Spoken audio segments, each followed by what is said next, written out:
Video video 28, Computing Africa's Debt Using Albert Einstein's Theory and Revelation 6.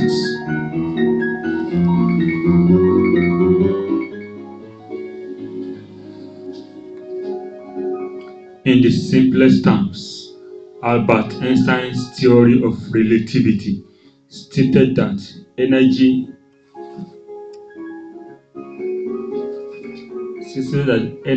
equals mass or matter multiplied by the square of the speed of light.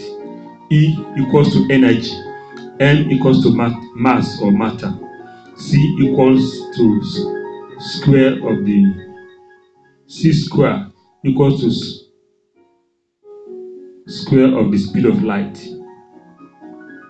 E equals mc squared. Matter changes into energy and vice versa relative to the speed of light.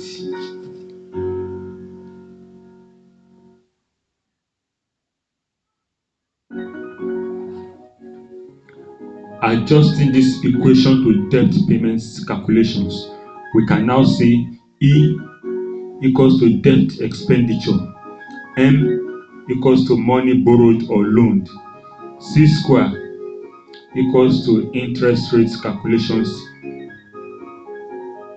in dollars and devaluation. Or you can say C1 equals to interest rate and C2 equals to devaluations.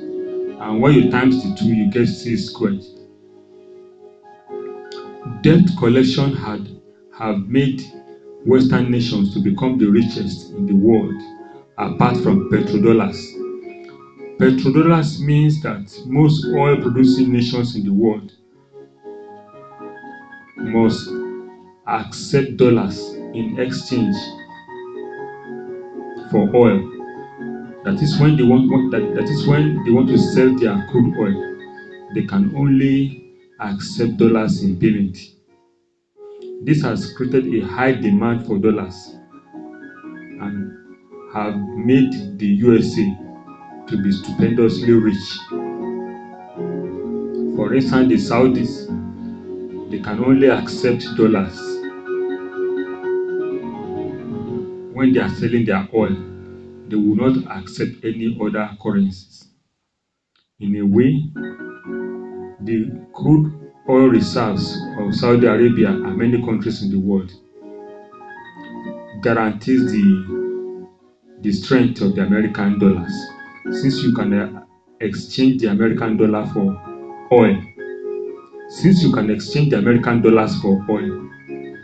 it gives some value to the American dollars, some exchange value.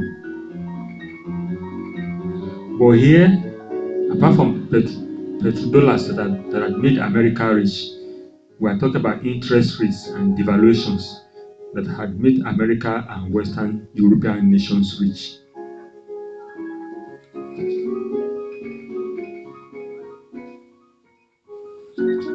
Interest rate computations and growth travel faster beyond the ability of any nation to pay. Also, it enables creditor nations to earn monies without producing any goods and services, while debtor nations work hard to produce goods and services in order to pay their debts. The accumulated interest arrears can be traded with, which ultimately lead to the printing of more money out of nothing. This is another subject in monetary economics.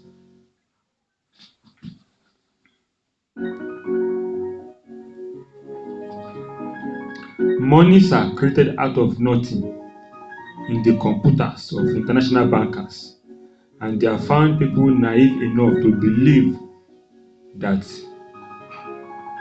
they are owing and ought to pay.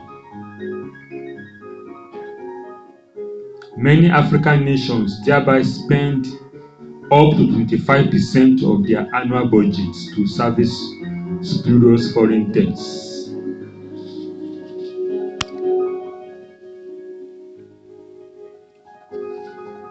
Increases in interest rates and devaluation makes the debt burden in local currency to be rising higher and higher, to soar, to be rising. The twin burden can be likened to the pale horse in Revelation 6, one of the horses that accompanies the tribulation. The pale horse is accompanied by death and Hades. Interest rates and devaluation captures the economy of African nations and ensures that they remain captives in captivity. As interest rates are rising, the debt owed is rising, and they are struggling to pay these debts. As they are struggling to pay off these debts, interest rates make them to be rising more and more. And again, when they devalue their currency, let's say you are owing $30 billion, and that is 350 billion cedis or 350 billion naira. When the value of the cedi or naira drops to maybe from 1 to 20 to 1 to 40, you can just double the amount of money you are owing in local currency. This makes the debts of African nations to be unpayable. The debt is computed as money owed. The debt can be computed as money owed or money borrowed multiplied by the interest payments or percentage of interest to be paid, and multiplied by the ratio of dollars to the local currency,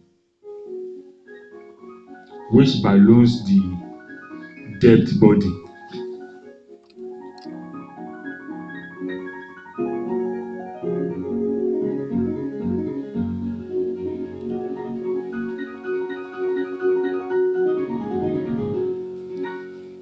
That is the M, using Albert Einstein's theory, M can be the money borrowed. Then C1 represents interest payments. C2 represents devaluation. So E equals to money owed. E equals to MC squared. E money owed equals to M money borrowed times C1 interest rate times C2 devaluation, making C squared. E equals to MC squared. That can be used to calculate Africa's debt burden, which is ever growing. Devaluation and interest rates, they are two weapons of mass destruction that make sure African politics and economies, they surrender, they lie down prostrate to the imperialistic overlords of IMF and World Bank. We enjoin you to continue to subscribe to this channel, and may you be blessed as you do so in Jesus' name. Amen.